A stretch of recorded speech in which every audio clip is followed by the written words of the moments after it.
Your brain is not repeating your patterns because you are weak. It is repeating them because it has classified them as survival. Every resolution you've ever made, every fresh start, every moment you swore this time was different. Your brain was already running a counter-program underneath all of it, one you couldn't see and couldn't feel. It's called the behavioral loop, and it isn't motivational, it's structural. In this video, I'm going to show you the 3 layers of that loop and exactly how to interrupt each one.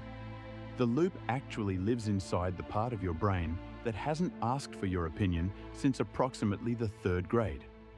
Your brain has a built-in warehouse manager, the basal ganglia. Its entire job is efficiency.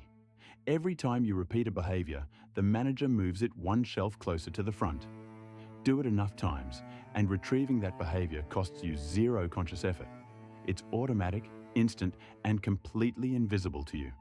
That's not a flaw. That's the system working exactly as designed. The problem is that the warehouse manager is biologically indifferent to whether the item on the front shelf is helping you or destroying you.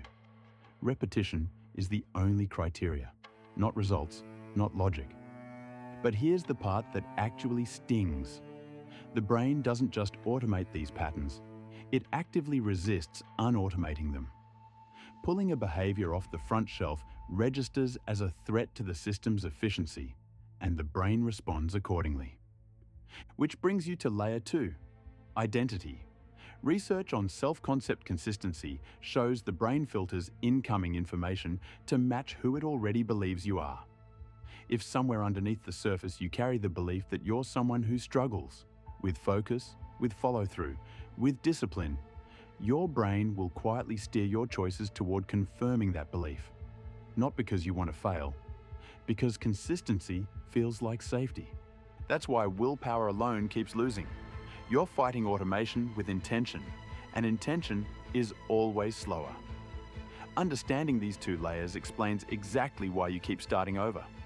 But there's a 3rd layer that explains why you keep stopping, and it's the one almost nobody talks about.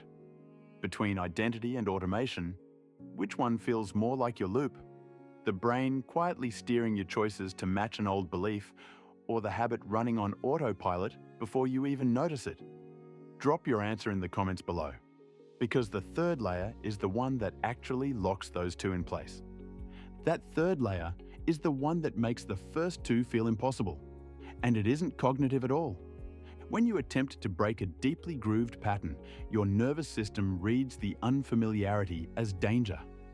Not metaphorical danger, physiological danger. Cortisol rises, your threat detection system activates, and the brain generates a powerful pullback toward the known behavior. This is not weakness. This is your threat response doing exactly what it was built to do. Trying to override it with motivation alone is like pressing the accelerator while the parking brake is fully engaged. The engine is working, but the system is locked. So here is how you interrupt all 3 layers. For layer 1, the fix isn't willpower, it's friction. Make the automatic behavior physically harder to reach and the new one physically easier, so the warehouse manager slowly reshelves the item. For layer 2, the fix isn't affirmations, it's behavioral evidence. Small, kept commitments rewrite the brain's self-concept file one data point at a time.